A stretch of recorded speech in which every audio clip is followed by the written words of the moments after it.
TTW. TTW. Make sure we get it right. Do the what? TTW. Get it right and go home. I like my pods. TTW.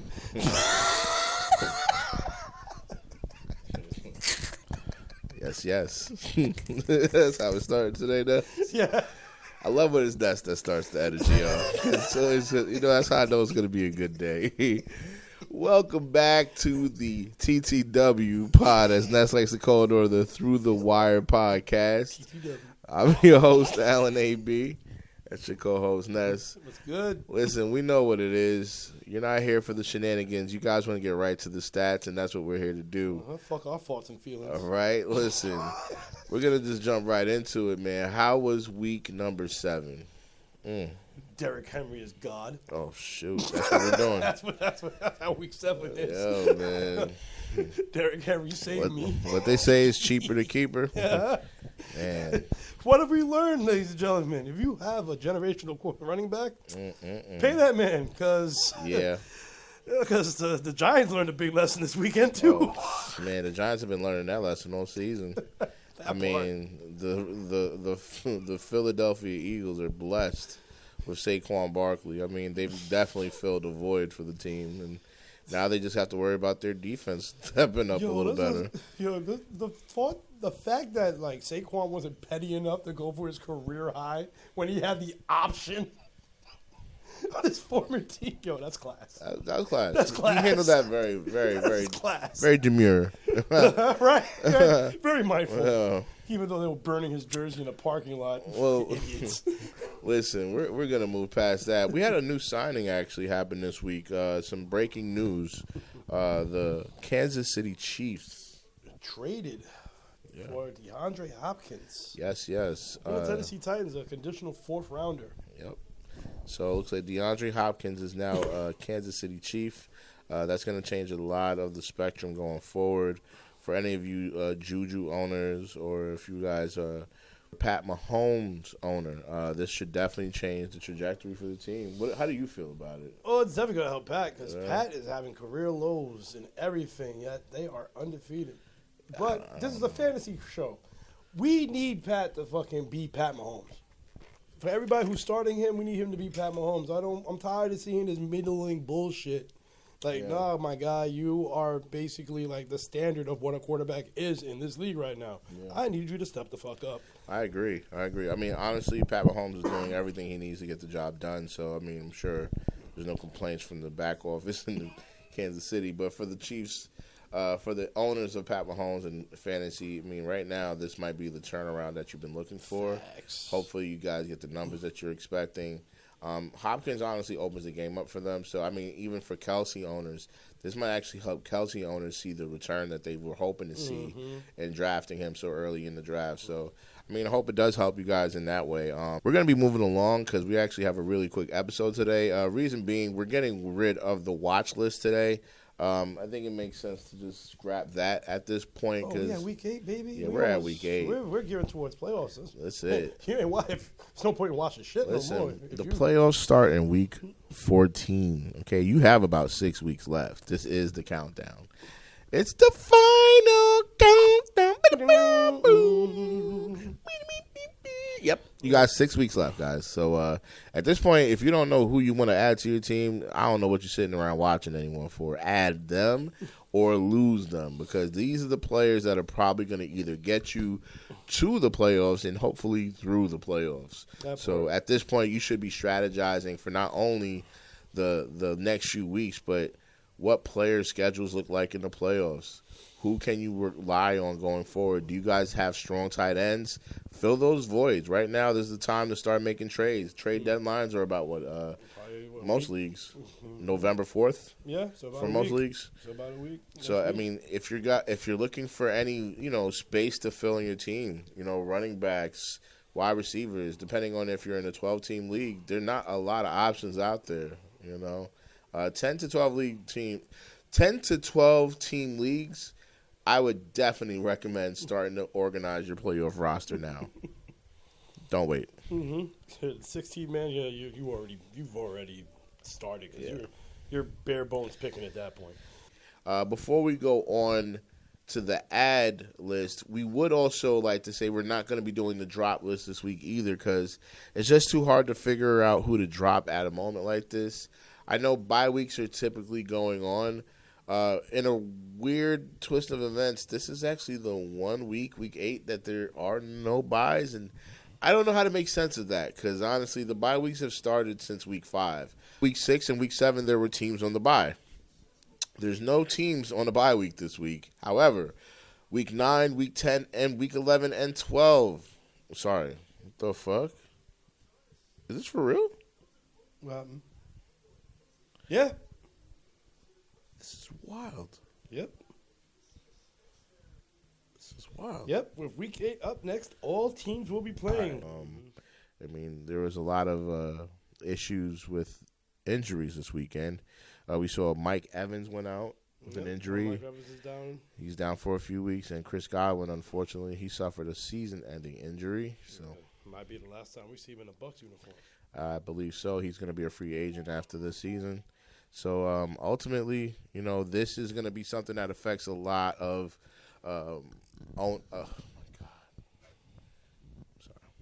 Ultimately, this is going to be something that affects a lot of Baker Mayfield owners. If you're a Baker Mayfield owner, I mean, hopefully these guys that they're looking to replace these players with can do something for you. But, you know, I'm not holding my breath. There also is the change back to Bryce Young over in Carolina. Apparently, Andy Dalton got hurt. I'm not sure about the severity of his injury, but I believe there was a car accident that occurred. In a crash. But it's his thumb, so I wouldn't expect it to be too long. Yeah, but he sprained his thumb, but you know it's his throwing hand. So I mean, it's his throwing hand, and on top of that, this is Bryce Young's team. He was just filling in, so I would definitely try to like weather my expectations with the production that you guys have seen going out of Carolina recently.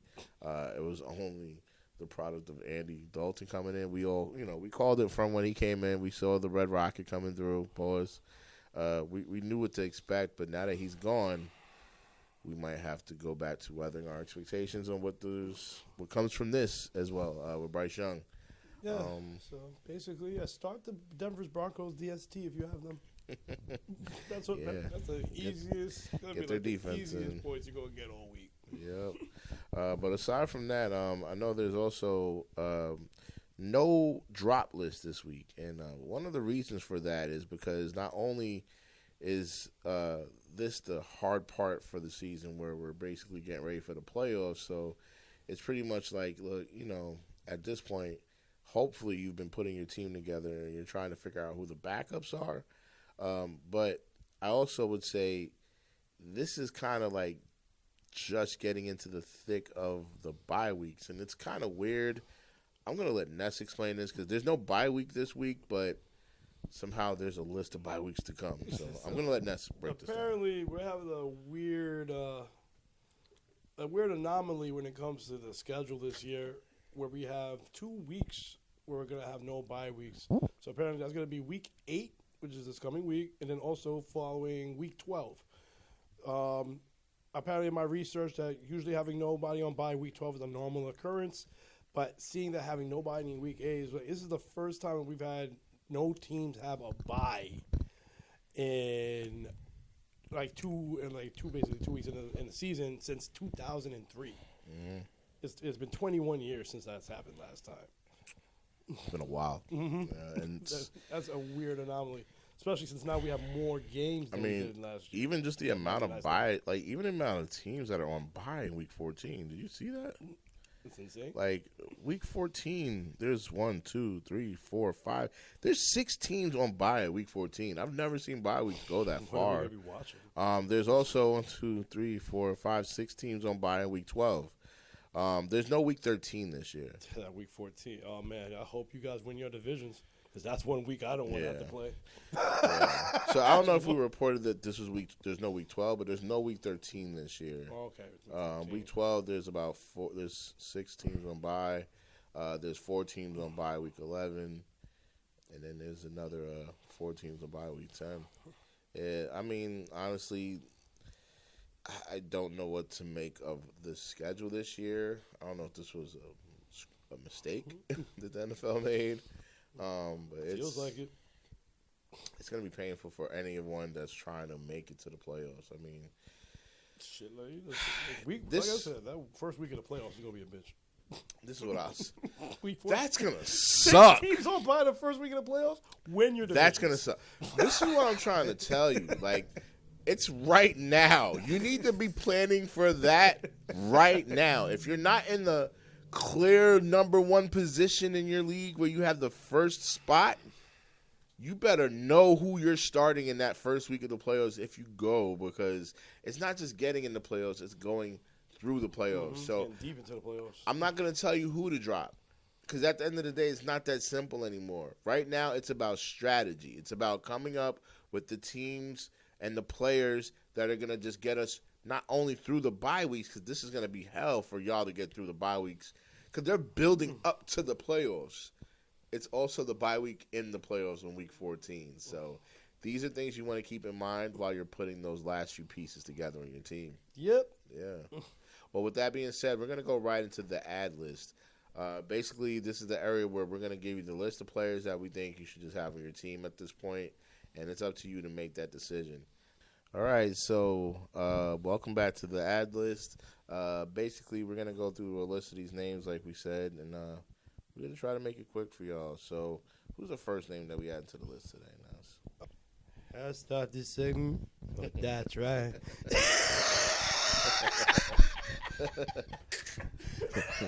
That's right.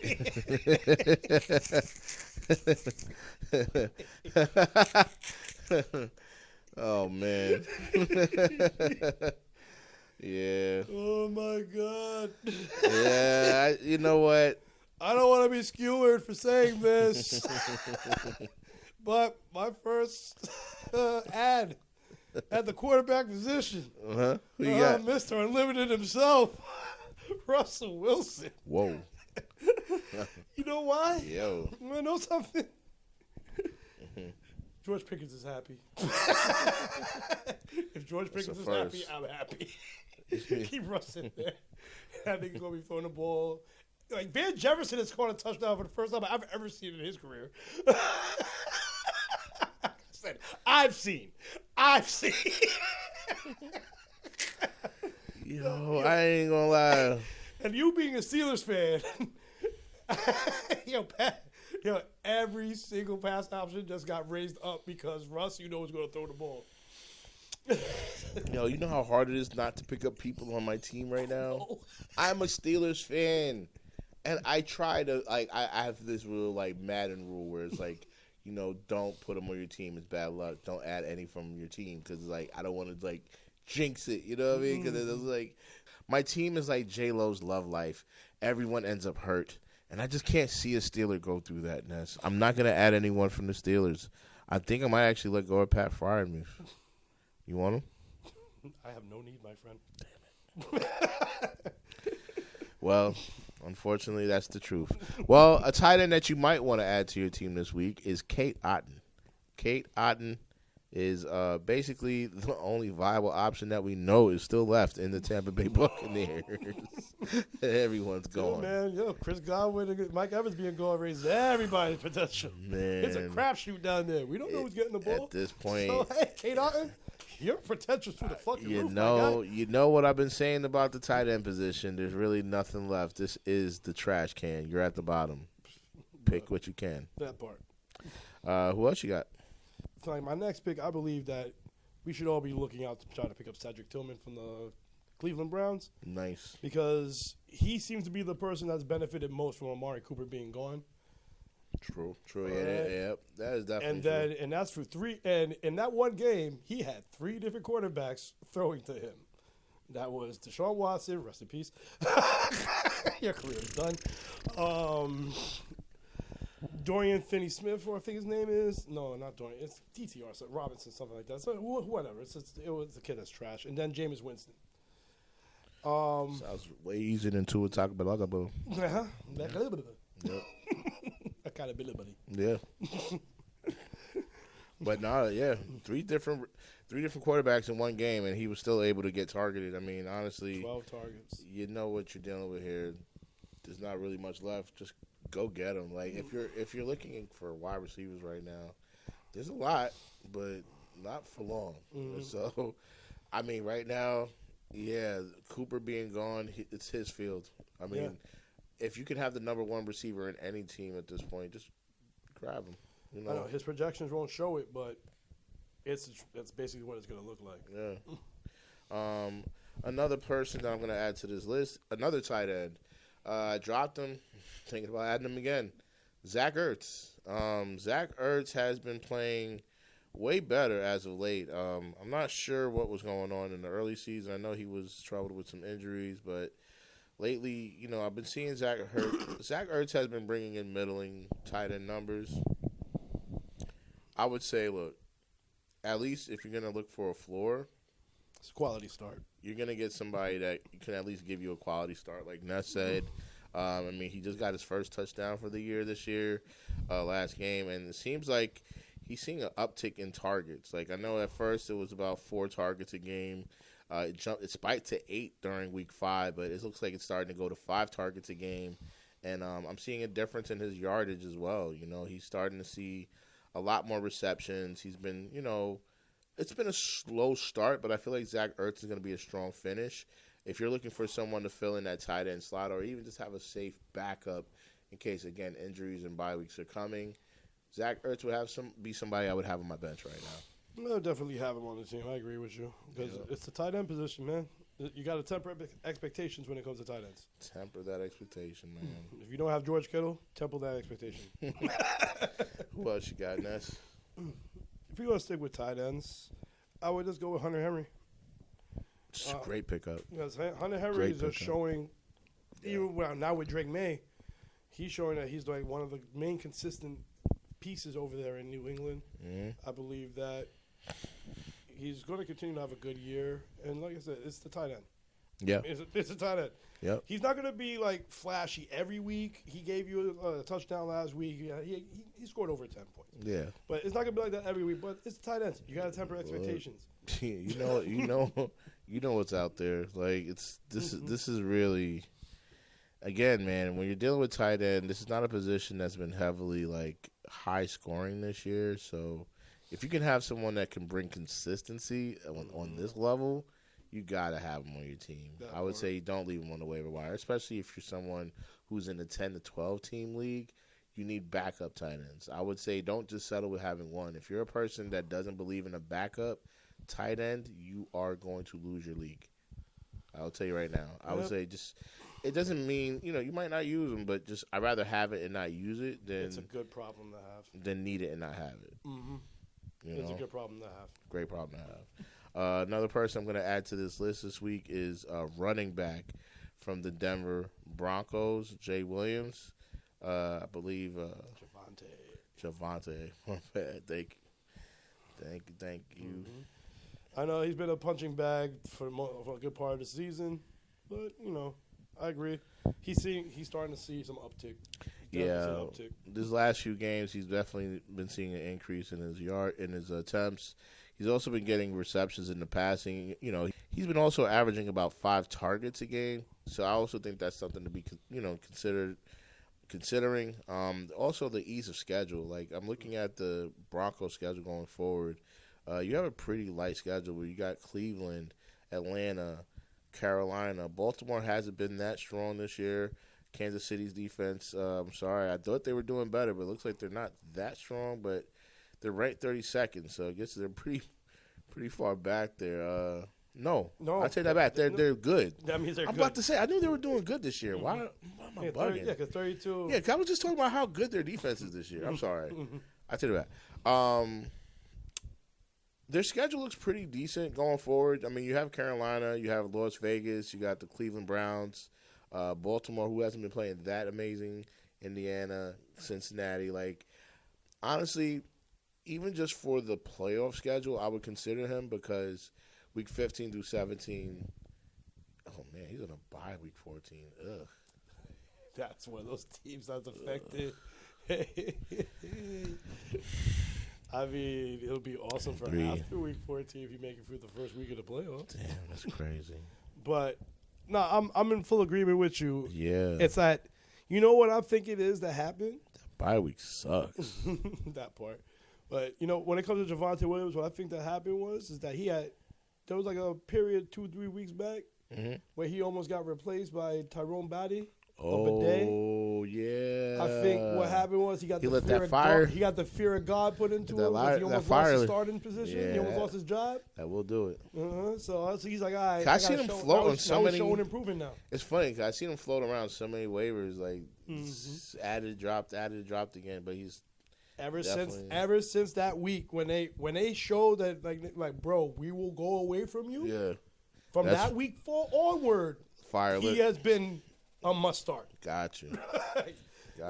And would you say that also, like, Bo Nix coming in changed the trajectory for the team, too? Well, Bo Nix has been starting since he's been there since the beginning. Yeah. He's been there since week 1. But got you. I'll say, like maybe Bo Nix's development to this point of the season, maybe he is, like, more comfortable, and comfortable in giving the ball to the running backs on the check now. Yeah, because before he was more or less just trying to get it to the tight end or try to get it to Cortland Sutton. So, but that's the thing. It's like with Bo Nix's development as he's getting better, that means the offense is just going to get better. Gotcha. And that's what it seems like. It seems like the whole team as a whole is kind of like you're seeing a collective ride. The defense is on. They already got defense. Yeah, the defense is on. And you're finally starting to see that offense start to gel together. Like Sean Payton's actually looking like a good coach again. Yeah. So. Yeah. What you got next, bro? I mean, are we? Yep. I mean, we just take it right into the let's do it. Let's do it. Like we already spoke about the Tampa Bay situation. Yeah. All right. So basically, these are going to be the two major pickups you're going to go through when it comes to wideouts. It's going to be that Sterling Shepard. Well, 3 actually. Yeah. Troy Palmer. Trey Palmer. Sterling Shepard and Jay McMillan. Yeah, Jay McMillan. That's go with 3. I mean, honestly, it's gonna be a wild card, so I would say weather your expectations, but I would want to have them on my team. This is one of those speculative ads. I wouldn't start them in the first week. Yeah. You want to see kind of like who earns Baker Mayfield's trust right away. And take it from there. But I wouldn't just jump right in unless you're really desperate. But if you got to rank them, McMillan has the most upside. Yeah, he has the most upside. He has the most upside. Shepard has the most. I think he's the one that has the most experience because he's been the number one and he was the number one. And Trey Palmer is like the wild card for me. Yeah, he's the wild card because he hasn't really done much in his career. At least with Sterling Shepard, he had those years of the Giants where he was the only person catching the ball. Really. Look, if you're in a 10 to 12 man league, these are people you really should just have on your team. I mean, if you're in Chris Godwin owner or Mike Evans Chris Godwin, I'm gonna be lost without him. It's gonna be rough. How can I live without you? I want to know. How can I breathe without you? You know, I don't know the rest of the words. I don't ever. How can I ever let go? How can I live without you? That was for you, Chris Godwin. We're gonna miss you, bro.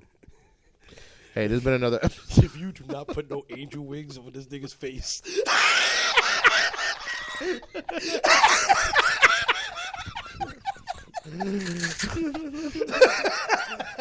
How can I live without you? Oh my God! How can I live? No. How can I breathe without you? That's White Soul right there. That's an oxymoron in itself. Yeah, we're gonna end on this. A hijack. Welcome to the Brother Hotep Show. How black are you? This is shifted. Black, y'all. All right. Let's wheel it. We're still with the sponsors.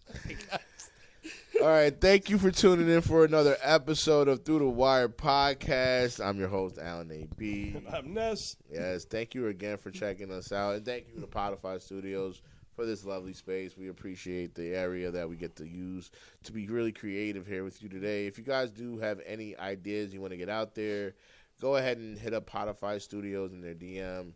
Hopefully they can help you guys get any podcast or even any video content going. Come on, guys. Get them creative juices going. Yes, but other than that, thank you for checking us out. Like, comment, subscribe. Let us know what you think about these ads. Do you think that we should have added somebody to the list? Do you think there's people missing that we skipped over? Let us know in the comments. I appreciate you guys. And make sure you also follow us on social